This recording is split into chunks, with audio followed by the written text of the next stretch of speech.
Hey, Paysetters. So before we get going here with the lecture, I just wanted to have one quick announcement, and that is I just want to give you a reminder. There's really 2 weeks left until your Civil War project is due. If you recall, we started this project a long time ago before school was even released, and we were in the library for those 3 days. So again, I just wanted to give you that heads up that we are getting to the end here where I am going to be collecting that project.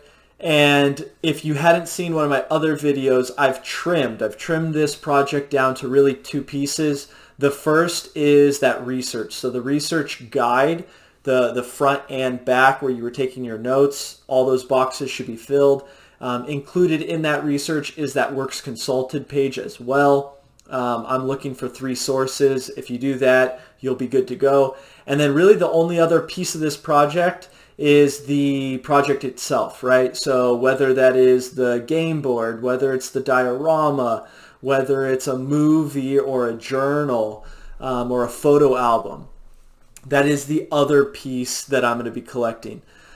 I'm going to, at the end of this week, maybe next weekend, put out an assignment in which you can start to upload certain documents to Google Classroom in order to turn that in, but I'll talk more about that later. But today, getting back to the lecture itself, we are in the last section here of Chapter 10, and that section is the coming of the Civil War. Now, we in this chapter have talked really about 8 events that are going to lead to the Civil War. And it's really in this decade from 1850 to 1860. And the first event we talked about was the Compromise of 1850. We then looked at the publishing of Uncle Tom's Cabin.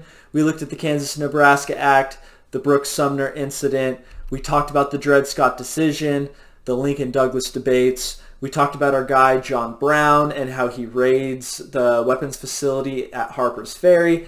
And then last section, we really talked about how it's the election in 1860 of Abraham Lincoln that sends all of this into chaos. But the country is kind of at a knife's edge. Both the North and South have some sort of paranoia. They're anxious about something. If you're in the North, you feel as though there's this slave power conspiracy that everyone in the South wants slavery to expand to all reaches of the country. The new Western territories, they want that to be they want that land to be slave states.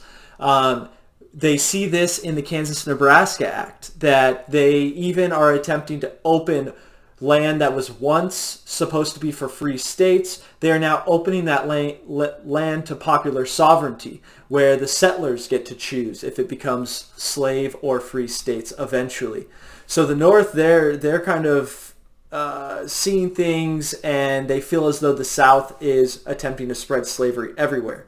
If you're from the South, though, you feel as though everyone is a John Brown type, right? That they are all abolitionists. They are all out to end slavery and end your way of life. And so you are nervous as well.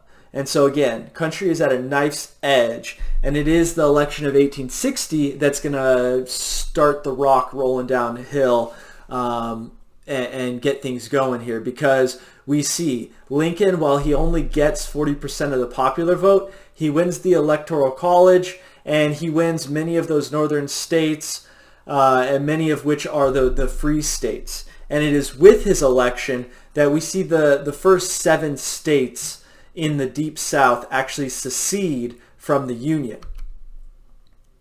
And this is going to start with South Carolina. So South Carolina is going to be the first to leave. Lincoln is elected in November of 1860, and just a month later, in December, South Carolina's government is going to come together, and they are going to vote to formally secede from the Union. And you can see here the legislators, they say, the Union, now subsisting between South Carolina and the other states under the name of the United States of America, is hereby dissolved. So they are saying these bonds that we had with the other states, it is now dissolved and we are leaving. Now, there's this awkward period of time from when Lincoln is elected to when he actually is inaugurated and takes office.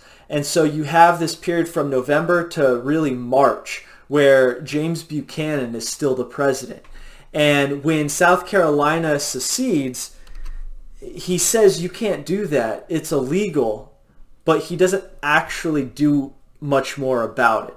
And so we see in January and February, 6 other states are going to follow South Carolina. Mississippi, Florida, Alabama, Georgia, Louisiana, Texas. Those 7, along with South Carolina, are going to leave the United States of America, or so they claim to. And they are going to form the Confederate States of America. Notice their flag here, very similar to the United States. Has the red and white alternating stripes. It has the white stars in the field of blue to denote how many states are in the Confederacy. Some of you have probably seen this flag before. This actually is their battle flag. So once the Civil War starts, this is oftentimes the flag you will see on the battlefield. To kind of distinguish themselves from the United States flag, they eventually create this final national flag before they eventually have to surrender. But this eventually is the final national flag of the Confederacy. But one of the first things that the Confederate States do is they are going to create their own government. They understand they need a new government, a new constitution. They're going to model it after the United States Constitution with just a few changes, as you would imagine. Most notably, they're going to put things into their constitution that protects the institution of slavery. So a change there. In addition, they're going to give more power back to the individual states. They felt that the federal government was gaining too much power at the expense of the states, so they give more power back to them. And then, in addition, they're going to say that in the Confederate States, the elected president, you serve one term that is 6 years, as opposed to serving for as many terms as you would like, but 4 years at a time, right? Now, the first president of the Confederacy is going to be a man by the name of Jefferson Davis. He's an accomplished man. He graduated from West Point, a military academy. He is a soldier during the Mexican-American War, so he has battle experience. He was also a senator for a time in Mississippi before Mississippi secedes. And then he also was actually a Secretary of War as well. So an accomplished man, Jefferson Davis. And really his first thing that he does as president of the Confederacy is he actually sends representatives to Washington, D.C. to discuss how they can have a peaceful secession, how they can leave. They don't want war. The South does not want war. What can we do to make this not happen? So again, they want to preserve their way of life. They don't want to fight the North. Now, it is around this time now where we actually see Lincoln give his oath of office, be inaugurated, become the president of the United States. You can see the picture here, placing his hand on the Bible. Chief Justice is performing the oath of office there for Lincoln. And Lincoln's first inaugural address, pretty important, right? Because he's now inheriting this issue of states attempting to leave the country. And so if you look at the word cloud, things that he addresses here, he addresses what's happening with the Union. He's going to be talking about the states. He talks about our Constitution, about government, but also people there. Notice people is fairly big here in the bottom. What's going to happen to the citizens of the United States? And in this address, he really lays out 4 really important points. The first of which is he wants those southern states to come back. He has open arms. He says, no grudge, no resentment, come back, we want you. We can reconcile our differences. He also is going to say that, in fact, the Union is undissolvable. Once you're in as a state, you're not allowed to leave. There's nothing in our Constitution that allows you to leave. He also says that if the South were to take up arms against the U.S., that they in turn will use force against those southern states. And then he also pledges to hold, occupy, and possess all property and places belonging to the United States government. This is important. The places he is talking about are things like forts, post offices, national roads, things like that, that might be in the southern portion of North America, but are still owned by the United States. So he is basically saying, no, the Confederacy, you do not just get those places.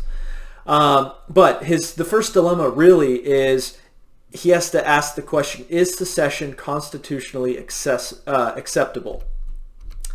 If it is, then we don't really have a leg to stand on, right, as the United States, legally speaking. If there is something in the Constitution that allows them to leave, then I guess they are allowed to leave. But if it doesn't allow them to leave, which it doesn't, then is it acceptable for the federal government to actually use force in order to bring those states back? And so this is the question that Lincoln has to ask himself. Now, as you would imagine, those in the South, they are going to want Union soldiers to leave many of the forts in the South. And one particular fort here, Fort Sumter, is where we are going to see some of the first shots or cannons fired in the Civil War. And what the majority of historians call the beginning of the Civil War. So Lincoln is going to refuse to remove soldiers from Fort Sumter. And the Confederacy is going to be demanding, again, that they leave. But it's all going to culminate here when in January